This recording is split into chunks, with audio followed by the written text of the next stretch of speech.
आज हामी संसदमा हालै भएको एउटा निकै चर्चास्पद घटनाको अलि गहिरो विश्लेषण गर्दैछौँ है त? हुन्छ। यो प्रसङ्ग हो 2082-83 को बजेट विधेयकमाथिको छलफलको असार 8 गते भएको थियो यो। स्वतन्त्र सांसद डाक्टर अमरेश कुमार सिंहले बजेट वितरणमा एकदमै असमानता भयो, क्षेत्रीय पक्षपात भयो भन्दै केही कडा टिप्पणी गर्नुभयो। हो, जसले संसदमा तरङ्ग नै ल्यायो। हो, आज हामी उहाँका मुख्य तर्कहरू के थिए अनि संसदको प्रतिक्रिया कस्तो रह्यो र यो घटनाले अझ फराकिलो रूपमा के कुराहरू देखाउँछ भन्ने केलाउनेछौँ। ल सुरु गरौँ है त। सिंहको भाषणले वास्तवमा यति ठूलो विवाद किन निम्त्यायो त? के थियो खास कुरा? उहाँको भाषणको मूल जड नै बजेट विनियोजनमा देखिएको गहिरो असन्तुलन थियो के। सिंहको प्रमुख आरोप चाहिँ के रह्यो भने बजेट देशका केवल 5 शक्तिशाली जिल्ला अनि केही पहुँचवाला सांसदहरूका क्षेत्रमा मात्रै एकदमै धेरै केन्द्रित भयो। जसले गर्दा बाँकी 72 जिल्लाहरू त लगभग पुरै उपेक्षामा परे भन्ने उहाँको भनाइरह्यो। यो त निकै गम्भीर आरोप भयो नि। हो नि, एकदमै गम्भीर। उहाँले उदाहरण पनि दिनुभएको थियो क्याले, होइन? जस्तो काठमाडौँमा मात्र 1331 वटा परियोजना रे, हरेकलाई करिब 30 करोड रुपियाँसम्म। हो, ठूलो अङ्क हो यो। तर सर्लाही जस्ता जिल्लाले चाहिँ तुलनात्मक रूपमा एकदमै कम बजेट पाएको देखिन्छ भन्नुभयो। अनि अर्को कुरा, डडेलधुरामा नयाँ मेडिकल कलेजको प्रस्तावमा पनि उहाँले प्रश्न उठाउनुभयो। किनकि नजिकै कैलालीको गेटामा मेडिकल कलेज पहिल्यै छ भनेर। हो, त्यो लगभग तयार अवस्थामा छँदैछ, फेरि अर्को किन चाहियो भन्ने उहाँको तर्क। यसले स्रोत दोहोरोपनाको प्रश्न पनि उठायो नि। त्यो त हो। अनि ती उदाहरणहरू पछि आयो उहाँको त्यो सबैभन्दा विवादास्पद र अलि व्यङ्ग्यात्मक भनाइ। कुन भनाइ? उहाँले भन्नुभयो, यदि बाँकी 72 जिल्लालाई यसरी बजेट नै नदिने, उपेक्षा गर्ने हो भने ती जिल्लाहरू अमेरिका, चीन वा भारतलाई भाडामा किन नदिने त? हो त। वास्तवमा यही नै र पुगेपछि त स्थिति अर्कै मोड लियो नि, होइन? हो, एकदम। यो भनाइ आफैमा विस्फोटक थियो। तर के यो शाब्दिक प्रस्ताव थियो त?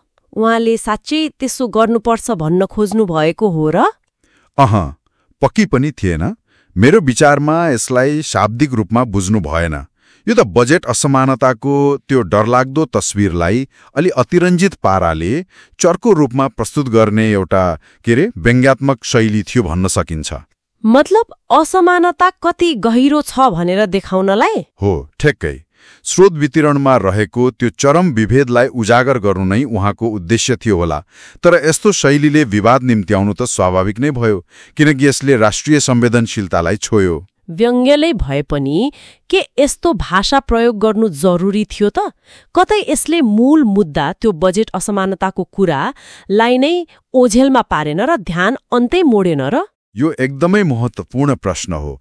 निश्चय नै यस्तो अभिव्यक्तिको तरिकाले मूल विषयबाट ध्यान चाहिँ भङ्ग गराउने जोखिम रहन्छ। भयो पनि त्यस्तै। संसदमा तत्कालै यसको प्रतिक्रिया देखियो।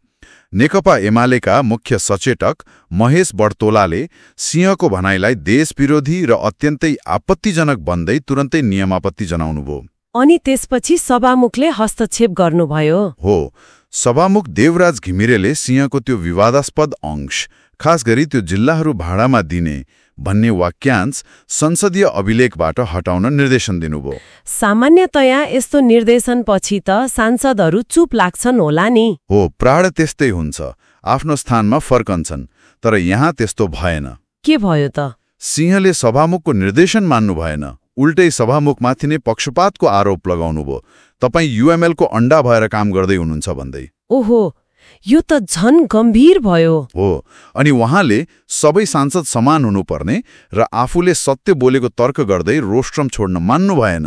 यसले त झन स्थिति गिजोलियो। बाबा, एक सांसद र सभामुख बीच यस्तो प्रत्यक्ष टकराउ, यसले त धेरै प्रश्नहरू उठाउँछ नि। संसदीय अभ्यास, मर्यादा। बिल्कुल।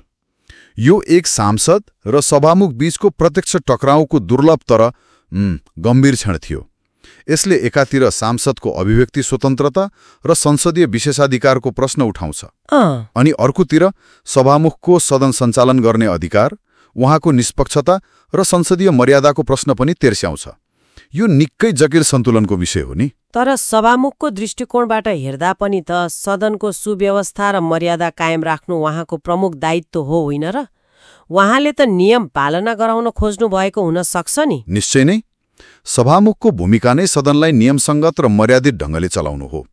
उहाँले आफ्नो अधिकार प्रयोग गर्न खोज्नुभयो, तर सांसद सिंहको प्रतिरोधले सभामुखको तटस्थतामाथि नै प्रश्न उठाइदियो, कम्तीमा उहाँको नजरमा।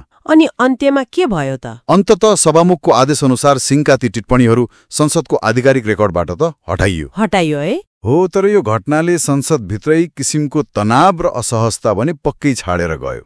त्यसो भए यो सम्पूर्ण घटनाक्रमलाई कसरी बुझ्ने त?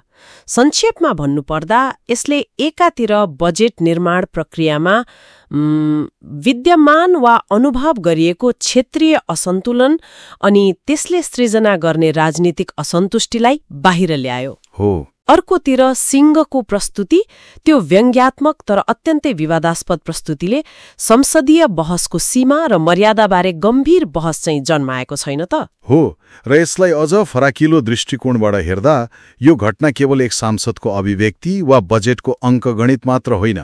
यो नेपालको सङ्घीय संरचनामा त्यो केन्द्रीकृत शक्ति र क्षेत्रीय आकांक्षाबीच निरन्तर चलिरहेको घर्षणको एउटा ज्वलन्त उदाहरण पनि हो।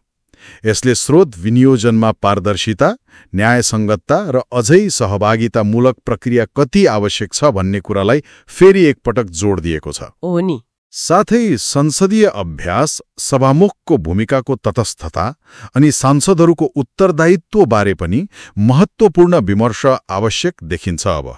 निश्चय पनि यो घटनाले धेरै प्रश्नहरू छोडेर गएको छ। हो, र अन्त्यमा एउटा विचारणीय प्रश्न उठ्छ, विकास बजेटको न्यायोचित वितरण अनि वास्तविक क्षेत्रीय सन्तुलन सुनिश्चित गर्न हामीलाई कस्ता संस्थागत संयन्त्रहरू वा प्रक्रियाहरू चाहिन्छन् होला, ताकि यस्ता गुनासा र विवादहरू बारम्बार नदोहोरिउन्। यो आगामी दिनहरूका लागि महत्त्वपूर्ण चिन्तनको विषय हो जस्तो लाग्छ मलाई।